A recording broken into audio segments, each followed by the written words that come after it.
Thank you, Al, and to Rachel and to Marlis for their readings this morning.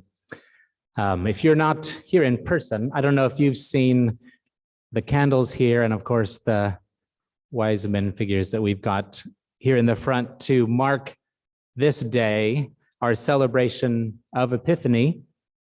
The day itself was a few days ago, January 6th, which is 12 days after Christmas, but we celebrated together on this, the closest Sunday.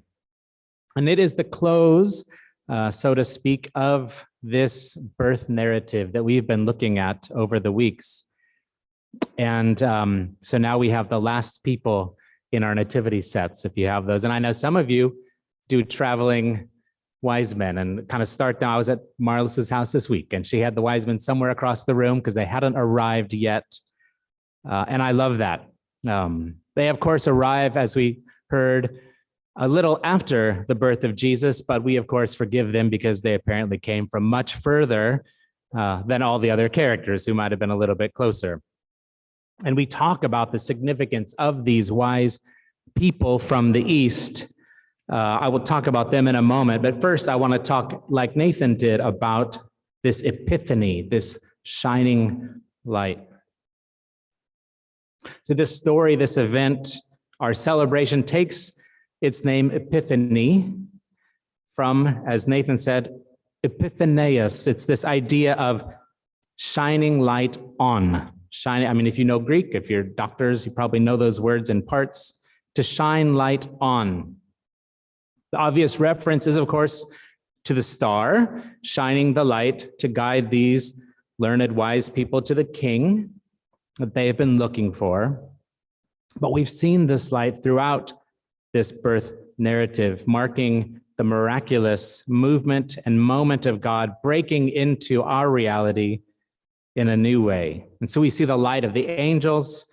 We see the light, which is often depicted radiating from Jesus. This is we get that light goes with this moment. And Al just read this passage from Matthew, which is directly about this story, but I want to refer us back to the earlier passage from Isaiah, because you can't read this story without remembering that Isaiah passage. Arise, shine, for your light has come, and the glory of the Lord has risen on you. Darkness will cover the earth, and the Lord will arise, and his glory will appear, and nations will come to the light. Lift up your eyes and look around. People will come from far away, and you shall see and be radiant. And they shall bring gold and frankincense, and shall proclaim the praise of the Lord. That was written a long time ago compared to this Matthew story, but it's almost as if it's a news report of the same event. It's indeed momentous, and all the world is on pause at this birth of Jesus. And the idea is, in fact, so important, as Nathan said with the kids, that we use the word epiphany in common speech. It's any time we have a breakthrough of thought. Marin said a light bulb moment, which is interesting, a light bulb moment and light and epiphany. Now, most of us probably haven't had an epiphany moment like the one that we've just read about. Maybe you have. But we've all had experiences. We've all had epiphanies, moments and situations where our eyes have been opened to something new. I think we recognize that, like described here, we all live in worlds full of darkness and unknowing, ambiguity and hurt, situations where we don't know what to do. We need help. We feel lost. We can't see a way forward. It feels as if thick darkness is covering the earth and our lives. I've experienced times like that. And I think we're collectively experiencing this in a way through our pandemic where we just don't know what's next. This morning, I saw Audrey, she's back from vacation. And that was the first thing we said to each other is, what now? Every time we see each other, something new has happened and changed. We have the same questions. We need help. What do we do? And yet there is light. This Isaiah text tells us to look past or beyond the dark. We're surrounded by darkness, but see the light. Lift up your head and see your light. Yes, the dark is there. And yet we can see glimpses of God. God breaking in. Maybe you've seen those, maybe even recently, I hope. Someone getting a new job or opportunity, someone coming home for a visit or from the hospital, a relationship that's been mended. On global scales, decisions that are made for the betterment of all of us. We've all had epiphanies, times of seeing God anew. But we have to look. So like these wise men, we have to investigate, maybe even do some work to get to something good. Do you ever feel like that? Like it takes a little bit of work to find that something good. And here at Willow Avenue, we talk about the importance of inquiring as part of our spiritual life together. We look, we search, we interrogate, we ask. These wise men found Jesus. They found what they were looking for, but they had to leave where they had come from and all of their charts and whatever instruments they used, and they had to go. And they found Jesus sort of in the real world. Because there is light and there is dark, clarity and confusion, both are there. So do we have the eyes to see the more, to imagine what can be, to lift up our eyes and look around to see the unseen? In a way, that's a prayer I have for us, God, that you would shine your light that we might see, because in our darknesses, we need epiphanies. So to these wise men who have this particular epiphany, those who see the light, probably many of you are familiar with the fact that we don't really know much about these travelers. Were they scientists or astrologers or priests or mathematicians? Did they even use those terms, or were those people the same, or, and where were they from? Well, we know they're from far away. We know they're from the east. That doesn't give us a lot. Tradition says they likely came from Persia, but there's a lot of places east of Bethlehem. And I think the fact that we don't know much about them actually tells us something very important. They didn't belong in the story as we would expect it. They were outsiders. At the very least, they were Gentiles, so non-Jewish people who were participating in the birth story of Jesus, the King of the Jews. That's how they came looking for him. And like the Good Samaritan that Jesus talks about later, we are presented with kind of the last people in the world you would expect at this Epiphany. Now, we all read this through the lens of history, and so we know that that's part of the story, and it's not all that shocking or surprising. But it would have been scandalous at the time.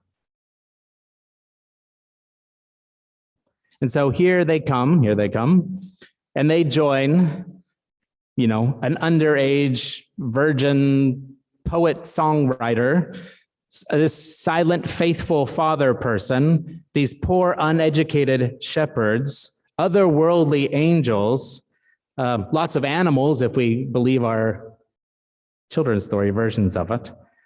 And along come scholars of another religion and culture altogether.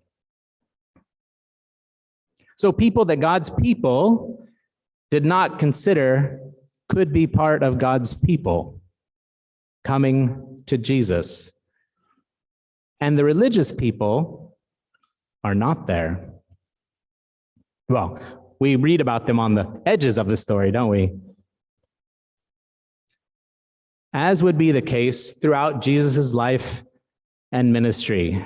This assembly of people at the birth sounds a bit like those Jesus pointed out in his Sermon on the Mount: the poor, the hungry, the meek, the hurting, peacemakers, the pure in heart, but not the people we would expect, as has been the case throughout history, as is the case now. But this, to me, brings us to the good news of the story. In fact, it's the good news, which is all are welcome. All are welcome to see the light. All are welcome to come to Jesus. All are welcome to be part of God's family, to be God's friends. The story shows us that everyone is welcome, especially those we don't expect. Jesus has come for you. Jesus has come for me. Jesus has come for all of creation. There is hope in the story. There is hope even now that the dark we see is not all there is. There is light. And the wise men shatter the conception that Jews or Christians or the church have all the light to ourselves. God has a bigger plan. God has a wider reach. God has a larger vision for salvation. But in our arrogance, we think we have it all figured out. We think we have God all figured out. Let us tell you, let us show you. And so in our arrogance, we miss seeing God at work. We miss seeing possibilities. We miss appreciating God outside of what we know. We miss seeing the people and systems that God wants to reach, to heal, to bring God's light. Because it's not in here, it's out there. God says, you have no family of your own, you are welcome. You're struggling, you're welcome.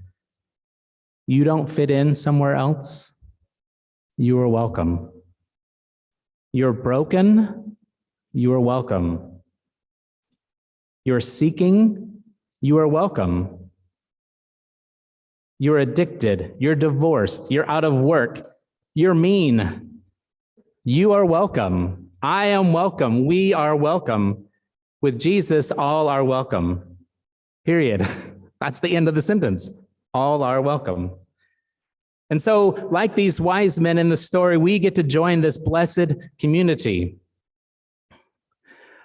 T.S. Eliot has this poem, The Journey of the Magi. You may be familiar with it. Toward the end, he says, it's kind of these magi reflecting back on their experience, this experience, in which he writes, we returned to our places, these kingdoms, but no longer at ease here in this old dispensation, with an alien people clutching their gods. I should be glad of another death.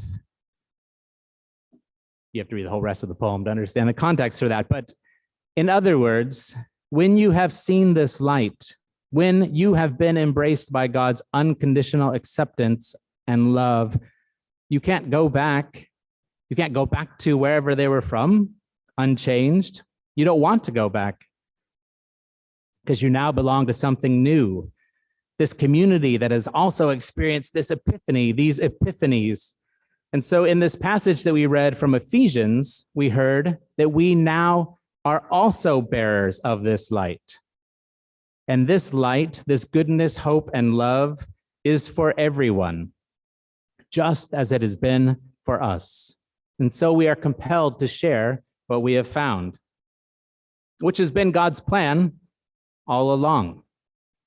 I highly recommend that if you have not, that you listen to Lynn Joest's excellent exposition on God's eternal plan for inclusion. It's compelling. It is excellent. This is God's salvation plan. So why does the author of Ephesians call it a mystery? Is it a mystery that God welcomes all? Apparently, yes. Because we are trying to keep people out.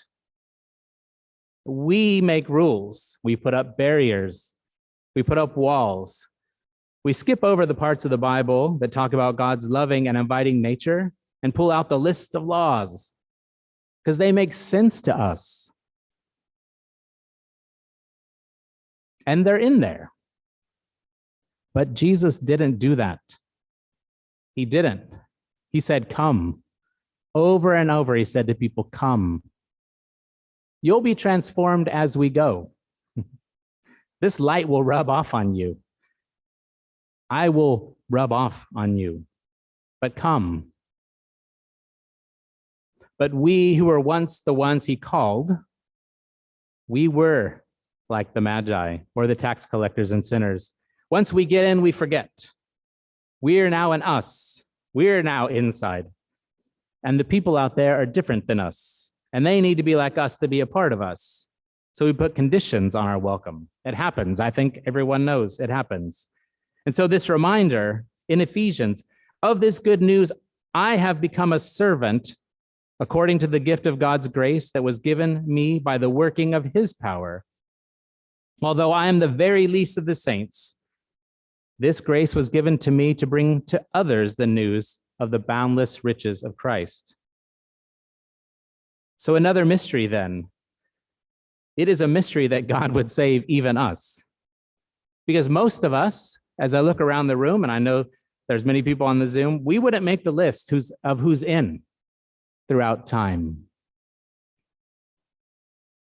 Persons of color, non-landowners, women, non-Europeans, those with disabilities, those who are gay, foreigners, slaves, children, the sick, all don't make the cut according to different lists of rules. And so we are thankful. We're thankful that we can be part. We can see this light. And it's from this thankful place that we share this mystery. We don't extend a welcome from a place of power as if we are above those we are now inviting, as if we are inviting you to this thing that we have. No, we say Jesus welcomes all, and we are part of that too.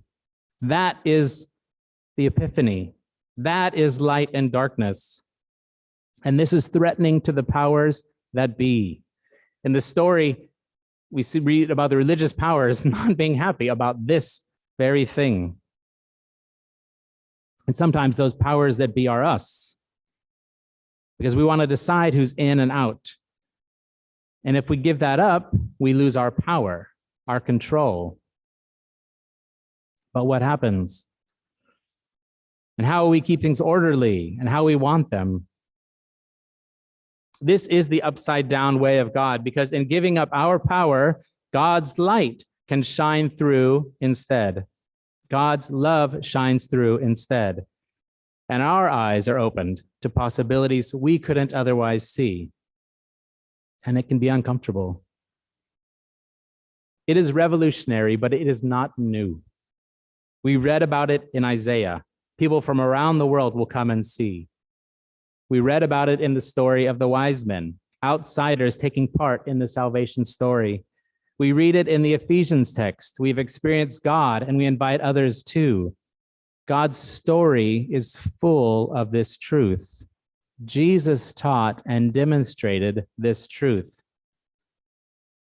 So may we see Epiphany in a new way today. May God's light shine that we can see this truth and ourselves, and may we be transformed by it. So I want to conclude with our own words, which I think fit so well. God welcomes all, so do we. May those words be a reminder. God welcomes all, even us and everyone. May these words be a question. God welcomes all, so do we? And a declaration of intent. God welcomes all, and so do we. Amen.